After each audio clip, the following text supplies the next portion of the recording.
अस्सलाम वालेकुम जी फ्रेंड्स। आज का जो हमारा टॉपिक है वो है electric field due to a dipole.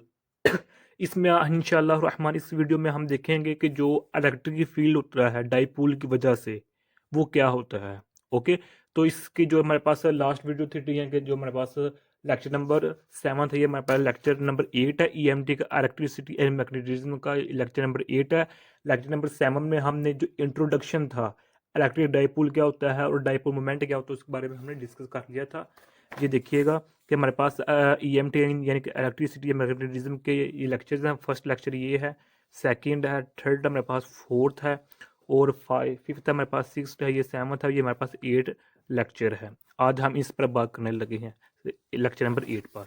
Okay, तो आइए स्टार्ट करते हैं टॉपिक को। कायदे तौर पर बिस्मिल्लाहिर्रहमानिर्रहीम सल्लल्लाहु अला मुहम्मद सल्लल्लाहु अलैहि व आलिहि वसल्लम। सबसे पहले हम डेफिनेशन को देखते हैं। The configuration of two equal and opposite charges separated by a distance is called an electric dipole. ये डेफिनेशन हमने पिछले लेक्चर में भी ब्रीफली इसे डिस्कस किया है। तो इधर मैं एक इशारा दे रहा हूँ कि जो हमारे पास डाइपोल होता है, डाइपोल में हमारे पास एक पॉजिटिव और एक नेगेटिव चार्जेस होता है। डाइपोल में हमारे पास जो होता है एक पॉजिटिव और एक नेगेटिव चार्जेस होते हैं। सपोज अगर मेरे पास ये पॉजिटिव चार्ज है और ये नेगेटिव चार्ज है। ओके, तो इनकी वजह से the configuration of two equal and opposite charges, इनकी दो जो मैग्नीट्यूड है वो इक्वल होंगी और जो साइन होंगे वो ऑपोजिट होंगे। तो ये हमारे पास एक फॉर्म बना देंगी वो, जिसको हम कहते हैं इलेक्ट्रिक डाइपोल कहते हैं। ओके, अब हम इस इलेक्ट्रिक डाइपोल का इलेक्ट्रिक इफेक्ट जो होगा ना, वो किसी पॉइंट पर, इस पॉइंट पर या इस पॉइंट पर या इस पॉइंट पर हम इलेक्ट्रिक इफेक्ट दिखना चाह रहे हैं। यानी कि इस डाइपोल इलेक्ट्रिक डाइपोल का जो इलेक्ट्रिक फील्ड होगा सपोज कर इस पॉइंट पर वो क्या होगा, वो हम देखना चाह रहे हैं इस वीडियो में। ओके, इस तो आइए ये देखिए हमारे पास ये डायग्राम है। ये सिंपल से डायग्राम बनी हुई है। इसमें हमारे पास क्या, ये पॉजिटिव चार्ज है, ये नेगेटिव चार्ज है। ओके, ये हमारे पास नेगेटिव चार्ज है, ये पॉजिटिव चार्ज है। ये हमारे पास एक्स एक्सिस है ये वाला ओरिजेंटल, और ये हमारे पास जी एक्सिस है। वाई एक्सिस को हमने ड्रा नहीं किया, वो आप इसको वाई एक्सिस का नाम दे रहे हैं या इसको वाई एक्सिस का नाम दे रहे हैं, वो अपनी मर्जी है। लेकिन हमने इधर एक्स एक्सिस का नाम दिया, इधर हमने वाई एक्सिस का नाम दिया है। ओके, तो ये हमारे पास पॉइंट पी है और ये हमारे पास इलेक्ट्रिक डाइपोल है। ये इस इलेक्ट्रिक डाइपोल का जो इलेक्ट्रिक इफेक्ट होगा इस पॉइंट पी पर वो हम देखना चाह रहे हैं। तो ये हमारे पास पॉइंट पी है, यहाँ से लेकर अच्छा, जो डिस्टेंस होगा दो चार्ज के दरमियान उसको हम डी से डिनोट कर रहे हैं। ओके, ये टोटल डिस्टेंस डी है। तो पॉइंट पी का इलेक्ट्रिक डाइपोल से जो इफेक्ट है हमारे पास, वो डिस्टेंस है उसको हम एक्स से डिनोट कर रहे हैं। ओके, तो जो हमारे पास पॉजिटिव चार्ज से लेकर पॉइंट पी तक जो डिस्टेंस उसको हम स्मॉल आर से, इसी तरह हमारे पास नेगेटिव चार्ज से लेकर पॉइंट पी तक जो हमारे पास डिस्टेंस उसको भी हम स्मॉल आर से डिनोट कर रहे हैं। ये हमारे पास टोटल डिस्टेंस डी है। अब इसका क्या मतलब होगा, ये यहाँ से लेकर यहाँ तक हमारे पास जो डिस्टेंस है वो D/2 है। फिर यहाँ से लेकर यहाँ तक जो डिस्टेंस है वो भी हमारे पास D/2 है। ओके हो गया। अब हम इसको देखेंगे कि इसके जो हमारे पास इफेक्ट होंगे, पहले हम पॉजिटिव चार्ज का देखेंगे इस पर इफेक्ट क्या होगा इलेक्ट्रिक फील्ड, और फिर नेगेटिव चार्ज का देखते हैं। ओके, तो अब देखें कि जो पॉजिटिव चार्ज की वजह से इस पॉइंट पी पर इलेक्ट्रिक इफेक्ट होगा, इलेक्ट्रिक फील्ड फॉल करेगी, वो करेगी इस डायरेक्शन में, इस डायरेक्शन में। ओके, तो ये देखिए मैंने साइन लगा दिया है। तो जब ये नेगेटिव चार्ज है, ये जो इलेक्ट्रिक फील्ड होगा इस पॉइंट पर, इसकी वजह से नेगेटिव वो इस डायरेक्शन में होगा। ये पॉजिटिव चार्ज है, इसकी वजह से इस डायरेक्शन में है। ये नेगेटिव चार्ज है, इसका पॉइंट से यहाँ इस डायरेक्शन में होगा। ओके हो गया। तो अब इसमें हम अगर इसका मतलब क्या हुआ कि जो पॉजिटिव चार्ज है इस पॉइंट पी को रिपेल करता है इस डायरेक्शन में। ओके, जबकि जो नेगेटिव चार्ज है वो पॉइंट पी को अट्रैक्ट करता है अपनी तरफ। ओके, तो अब हम यहाँ एक फार्मूला यूज करते हैं कि जो हमारे पास इलेक्ट्रिक इफेक्ट होगा, इलेक्ट्रिक फील्ड होगा, जो हमारे पास इलेक्ट्रिक फील्ड होगा, टोटल इलेक्ट्रिक फील्ड वो किसके इक्वल होगा, वो पॉजिटिव चार्ज के इलेक्ट्रिक फील्ड इक्वल होगा प्लस नेगेटिव चार्ज के इलेक्ट्रिक फील्ड के इफेक्ट इक्वल होगा। ओके, जो टोटल इलेक्ट्रिक इफेक्ट होगा वो इस पॉजिटिव चार्ज की वजह से इलेक्ट्रिक फील्ड जो हो रहा है और इस नेगेटिव चार्ज की वजह से जो इलेक्ट्रिक फील्ड हो रहा है उसका कंबाइन है। ये साइन यही शो कर रहा है, ये पॉजिटिव चार्ज की वजह से, ये नेगेटिव चार्ज की वजह से है। ओके, तो अब हम इस तरह इसको इस तरह लिख सकते हैं। ओके, क्यों लिख सकते हैं? अगरचे ये डायरेक्शन में एक दूसरे के यानी कि ये कह लें कि ऑपोजिट है, लेकिन जो मैग्नीट्यूड है वो सेम है। पॉजिटिव चार्ज की मैग्नीट्यूड भी सेम है और यानी जितनी पॉजिटिव चार्ज की मैग्नीट्यूड है उतनी ही नेगेटिव चार्ज की मैग्नीट्यूड है। ये इसके लिए कंडीशन है डाइपोल के लिए। ओके हो गया, तो इसलिए हम ये इसकी को लिख सकते हैं। और अब हम ये जानते हैं कि जो हमारे पास इसको हम इस तरह लिख सकते हैं। ओके, ऐसे। और अब हमारे पास जो इलेक्ट्रिक फील्ड का फार्मूला होता है वो क्या होता है? के क्यू ओवर आर स्क्वायर, इसके इक्वल होता है। ओके हो गया। अब हम देखते हैं कि जो हमारे पास के है इसकी वैल्यू क्या होती है। हमारे पास जो हमारे पास इलेक्ट्रिक फील्ड का जो फार्मूला है वो हमारे पास होता है के क्यू ओवर आर स्क्वायर है। के की वैल्यू हमारे पास क्या होती है?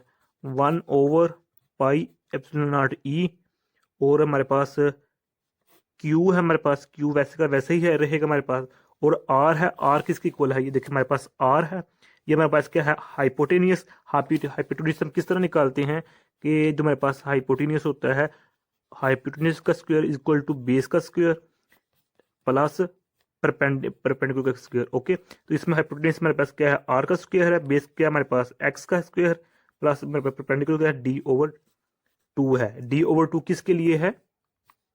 ये इस चार्ज के लिए है और ये इस चार्ज के लिए डी ओवर लैदा है, तब जो कंप्लीट है वो डी है। ओके, तो अब हम अगर यहाँ से आर स्क्वायर लें तो ये इससे कैंसिल हो जाएगा और ये ऐसे आ जाएगा d/2।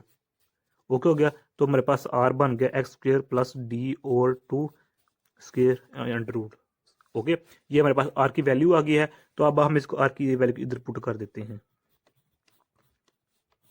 लो जी, ये हमारे पास इलेक्ट्रिक इफेक्ट होगा। ओके, अब ये तो हमने फार्मूला निकाल लिया। अब हम इसकी मजीद एक्सप्लेनेशन में जाते हैं कि इसकी एक्सप्लेनेशन में हमारे पास होता क्या है। ओके, तो देखें सबसे पहले कि हमारे पास ये कंपोनेंट है, ये इस तरह इस डायरेक्शन में आ रहा है।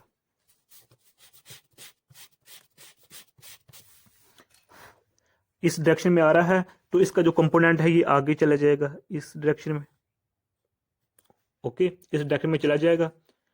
तो जो इसका इस कंपोनेंट का जो बनेगा बेस और परपेंडिकुलर, यानी कि इसका जो एक्स और वाई कंपोनेंट बनेगा वो कैसे बनेगा? इसका जो मेरे पास एक्स कंपोनेंट होगा इस पॉजिटिव चार्ज की वजह से वो हमारे पास होगा इस डायरेक्शन में। इस डायरेक्शन में हमारे पास क्या होगा? एक्स एक्सिस होगा इस डायरेक्शन में, और इस डायरेक्शन में हमारे पास क्या होगा? Y axis. यानी कि जो हमारे पास इधर होगा हमारे पास पॉजिटिव साइन एक्स होगा, इधर मेरे पास होगा पॉजिटिव कॉज एक्स। अब इधर साइन और इधर कॉज क्यों आया इसकी एक अलग से डिटेल है, वो डिटेल में जाना चाहिए तो हम इस तरह कह सकते हैं। अब हम इस जो पॉजिटिव चार्ज की वजह से इस पर इलेक्ट्रिक फील्ड लग रहा है उसको को हम कंपोनेंट में डिवाइड कर लेते हैं। तो उसको हम एक अलग से डायग्राम बना देते हैं। देखें, ये मेरे पास पॉइंट पी है, ये मेरे पास पॉजिटिव चार्ज है, ये पॉजिटिव चार्ज की वजह से जो इलेक्ट्रिक फील्ड है। ओके, ये मेरे पास पॉजिटिव चार्ज है, ये मेरे पास नेगेटिव चार्ज है, तो इसकी डायरेक्शन इस तरह, इसकी डायरेक्शन इस जाने में। ओके, तो ये मेरे पास एक्स कंपोनेंट इस तरफ जा रहा है। अब इसकी की वजह से पॉजिटिव चार्ज की वजह से जो हमारे पास इलेक्ट्रिक इफेक्ट इलेक्ट्रिक फील्ड है उसको हम कंपोनेंट्स में डिवाइड कर लेते हैं। कंपोनेंट्स में डिवाइड किस तरह करेंगे कि जो मेरे पास ये देखिए मेरे पास एंगल है, ये भी एंगल थीटा है, थीटा है। तो अब हम एक इधर लाइन ड्रा करते हैं, ये हमने लाइन ड्रा कर दी इस तरह जानिब। तो अब इसके जो सामने वाला कंपोनेंट होगा उसके जानिब भी क्या बनेगा? थीटा होगा। इसके भी ऑपोजिट जो होगा वो भी हमारे पास थीटा होगा। ओके, और ये याद रखिएगा कि जिसके साथ हमारे पास थीटा होता है, थीटा होता है, उसके साथ हमारे पास कॉज कंपोनेंट बनता है। ओके, ये देखें इसके में हमारे पास जो है ये क्या है? थीटा है, इसके साथ क्या बना है? कॉज। ये हमारे पास कॉज कंपोनेंट बनता है। इस साइड पर। ओके, तो यही यही हिसाब देखिएगा, जो हमारे पास पॉजिटिव चार्ज की वजह से हमारे पास जो फील्ड आ रही है, अगर हम उनको कंपोनेंट्स में डिवाइड करना चाहें तो जो उसका इसका जो एक्स कॉज कंपोनेंट होगा वो इस डायरेक्शन में होगा, कॉज। और जो हमारे पास वाई कंपोनेंट होगा, यानी कि मेरे पास साइन कंपोनेंट बनेगा हमारे पास इसमें, वो बनेगा इस जाने पर। ओके, ये हमारे पास पॉजिटिव साइन, ये पॉजिटिव क्या शो कर रहा है, इसकी वजह से है। अब हम नेगेटिव चार्ज की वजह जो इलेक्ट्रिक फील्ड है उसको कंपोनेंट्स में डिवाइड करना चाहें तो उसमें जो हमारे पास कॉज होगा वो इस डायरेक्शन में होगा, जबकि जो हमारे पास साइन होगा वो इस डायरेक्शन में होगा। ई नेगेटिव साइन थीटा होगा इधर, और इधर जो होगा वो हमारे पास ई कॉज थीटा होगा। यानी कि पॉजिटिव और नेगेटिव चार्ज की वजह से जो हमारे पास कॉज कंपोनेंट है वो एक ही डायरेक्शन में है, जबकि जो साइन कंपोनेंट है वो एक दूसरे के ऑपोजिट डायरेक्शन में है। ओके, अब हमें ये क्वेश्चन इधर क्रिएट हो सकता है कि ये नेगेटिव चार्ज की वजह से ये जो साइन कंपोनेंट है वो इसके ऑपोजिट क्यों आया, इसके ऑपोजिट क्यों आया, क्योंकि हम जो इस थीटा को देख रहे हैं, थीटा के साथ जो एंगल बना है, थीटा के साथ जो हमारे पास है कंपोनेंट, वो हमारे पास कॉज कंपोनेंट बनेगा। ओके, क्योंकि हमारे पास इधर भी थीटा है इधर भी थीटा है, तो हमारे पास कॉज कंपोनेंट बनेगा, जबकि दूसरे के साथ हमारे पास साइन कंपोनेंट बनेगा।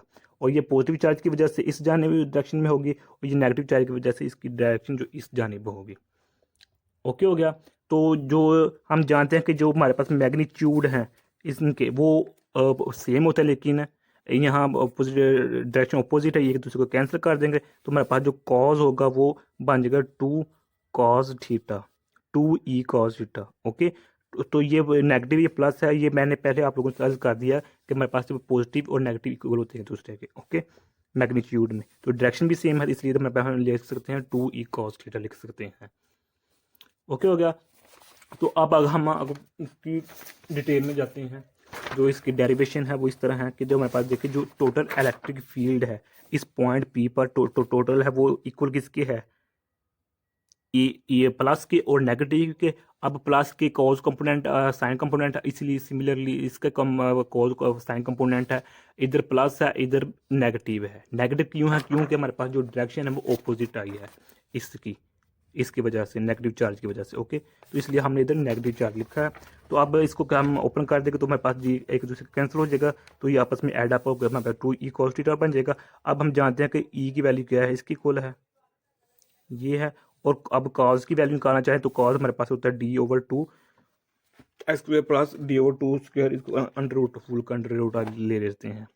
ये कॉज कैसे है, कॉज चूँकि हम जानते हैं जो हमारे पास कॉज होते हैं वो किस होते हैं, कॉज कंपोनेंट के हैं बेस ओवर हाइपोटेन्यूज, हाइपोटेन्यूज हमारे पास आर है, आर की वैल्यू हम पहले निकाल चुके हैं, आर की वैल्यू हम पहले निकाल चुके हैं क्योंकि इसकी इक्वल है, तो इसलिए हमने ये वैल्यू इधर पुट कर देंगे, ये वाली इधर। ओके, तो इसको हम आपस में करेंगे तो ये टू इस 2 से कैंसिल हो जाएगा, ये 2 नीचे आ जाएगा, d/2 बन जाएगा, ये 2 इससे कैंसिल हो जाएगा, तो हमारे पास ये इससे मल्टीप्लाई होकर हमारे पावर बन जाएगी 3/2 बन जाएगी। ओके, तो यही हमारे पास फाइनल इक्वेशन आ जाती है। ये फाइनल इक्वेशन है, यानी कि इलेक्ट्रिक फील्ड है किस पर, पॉइंट पी पर, इस पॉइंट पी पर किसकी वजह से, इस डाइपोल इलेक्ट्रिक डाइपोल की वजह से। ओके हो गया। तो ये हमारा आज इतना सा टॉपिक, तो उम्मीद आप लोगों को इस वीडियो की समझ आ गई होगी। अगर फिर भी कुछ क्वेश्चन पूछना चाहते हैं तो कमेंट की सूरत में पूछ सकते हैं, और अगर आपने अभी तक हमारे चैनल पाक एम अकेडमी सब्सक्राइब भी नहीं किया तो सब्सक्राइब कर दें, लाइक शेयर कर दें। जज़ाकल्लाहु खैरा, अपनी दुआ में याद रखिएगा। अस्सलामु अलैकुम वरहमतुल्लाहि वबरकातुहू।